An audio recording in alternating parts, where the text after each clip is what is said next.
اللہم صلی علی محمد وعلی آل محمد کما صلیت علی ابراہیم وعلی آل ابراہیم انک حمید مجید۔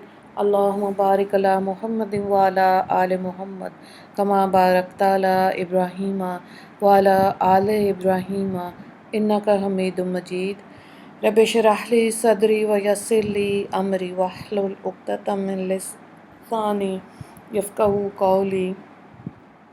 ربنا زدنا علما یا مقلب القلوب ثبت قلبی علی دینک، آمین۔ سیرت الانبیاء میں آج ہم حضرت شعیب علیہ السلام کے بارے میں دیکھیں گے۔ 5 سوالات ہیں۔ پہلا سوال ہے، حضرت ابراہیم علیہ السلام کی تیسری بیوی کا نام تحریر کریں۔ سوال نمبر 2، ایکا سے کیا مراد ہے؟ سوال نمبر 3، اہل مدین کس کی عبادت کرتے تھے؟ ان کی برائیاں تحریر کریں۔ سوال نمبر 4، اہل مدین کی طرف کون سے نبی آئے؟ سوال نمبر 5، حضرت شعیب علیہ السلام کا ذکر کون کون سی صورت میں آیا؟ شعیب علیہ السلام۔ حضرت ابراہیم علیہ السلام کے ایک بیٹے کا نام مدین تھا۔ یہ حضرت ابراہیم علیہ السلام کی تیسری بیوی کتورہ کی اولاد میں سے تھے۔ ان کی نسل کو اہل مدین کہا گیا۔ مدین اپنے بال بچوں کے ساتھ حضرت اسماعیل علیہ السلام کے قریبی حجاز میں آباد ہو گئے تھے۔ یہ خاندان آگے چل کر ایک بہت بڑا قبیلہ بن گیا تھا۔ اس قبیلے کو اصحاب مدین کے علاوہ اصحاب ایکا بھی کہا جاتا ہے۔ یہ قبیلہ حجاز میں شام سے ملا ہوا تھا۔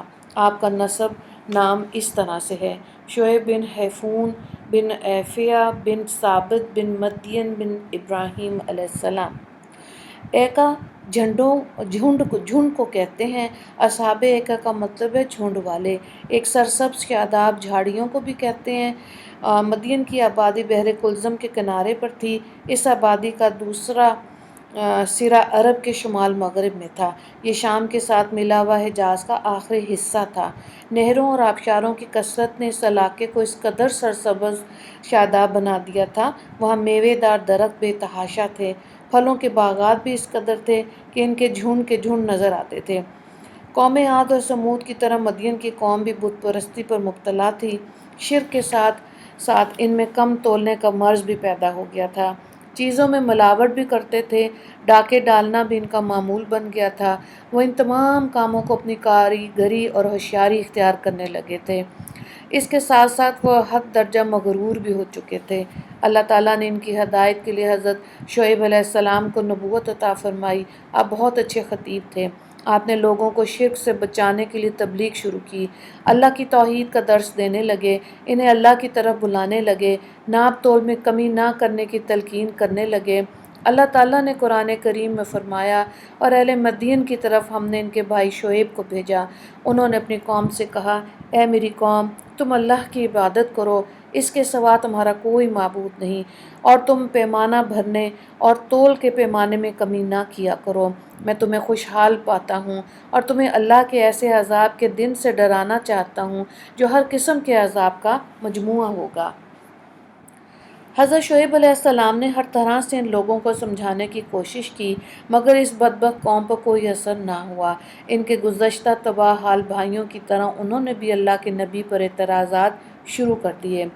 قرآن کریم میں اللہ تعالیٰ نے ان کے الفاظ کو اس طرح بیان فرمایا، کہنے لگے، اے شعیب، کیا تیری نماز نے تجھے یہ حکم دیا کہ ہم ان معبودوں کی عبادت ترک کر دیں جن کی عبادت ہمارے باپ دادا کرتے آئے ہیں؟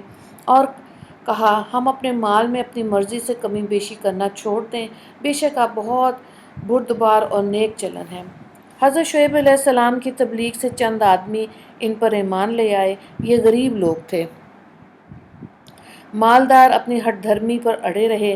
جب کچھ لوگ دین کی بات سمجھنے کے لیے حضرت شعیب علیہ السلام کے پاس جانے لگتے تو یہ مالدار لوگ انہیں روک دیتے، ان کا راستہ روک لیتے، انہیں ڈراتے دھمکاتے اور مسلمانوں کے روبرو جاہلانہ باتیں کرتے۔ آپ نے انہیں بھی تبلیغ کی، لیکن ان پر کوئی اثر نہ ہوا۔ الٹا وہ کہنے لگے، جو لوگ تم پر ایمان لاتے ہیں انہیں ہمارے حوالے کر دو، اور تم خود یا ہمارے دین میں شامل ہو جاؤ یا پھر ہماری بستی سے نکل جاؤ۔ انہوں نے آپ سے یہ بھی کہا کہ اگر تمہارا قبیلہ اتنا بڑا نہ ہوتا تو ہم دیکھتے کہ تم لوگوں کو کیسے دین سے ہٹاتے ہو، ہم تمہیں پتھر مار مار کر مار ڈالیں گے۔ ان کی باتوں کے جواب میں آپ نے فرمایا میرا قبیلہ تمہیں اللہ تعالیٰ سے زیادہ عزیز ہے اور اللہ تعالیٰ کو تم نے بھلا دیا، اور یقیناً تم جو عمل کرتے ہو سب میرے رب کے علم میں ہے۔ اس کے بعد آپ نے ان سے فرمایا تم سے پہلی قوموں نے بھی انبیاء کی مخالفت کی تھی اور اپنی ضد پر اڑے رہے تھے، اللہ نے ان سے انتقام لیا اور انہیں ان کے انجام تک پہنچایا۔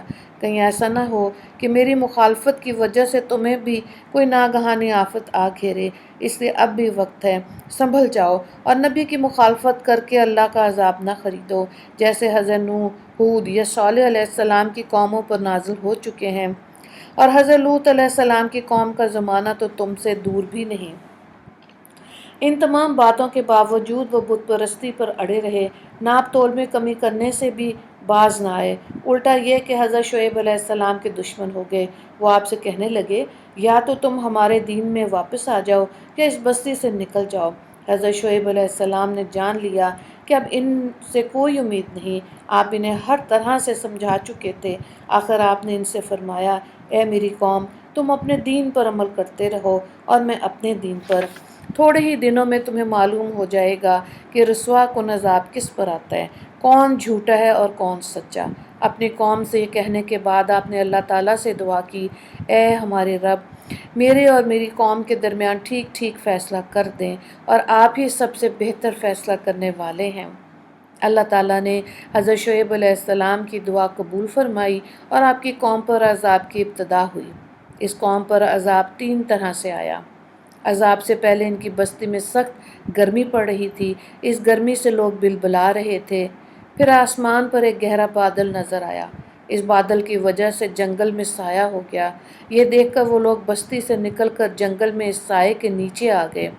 اس طرح یہ خود ہی اپنی ہلاکت کی جگہ پہنچ گئے۔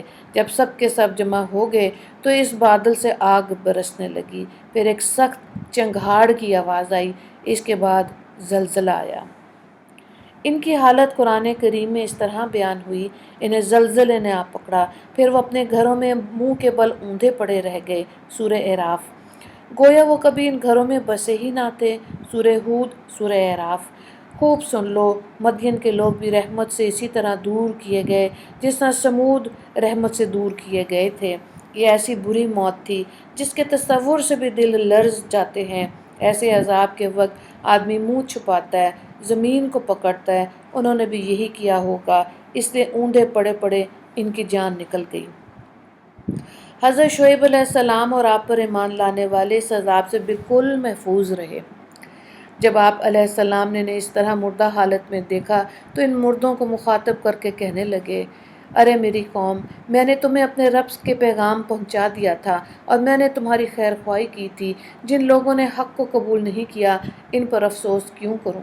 حضرت شعیب علیہ السلام اپنی قوم کی تباہی کے بعد حضر الموت کے مشہور شہر شیون چلے گئے۔ ان کے مغربی جانب ایک مقام شبام ہے، وہاں آپ علیہ السلام نے انتقال فرمایا۔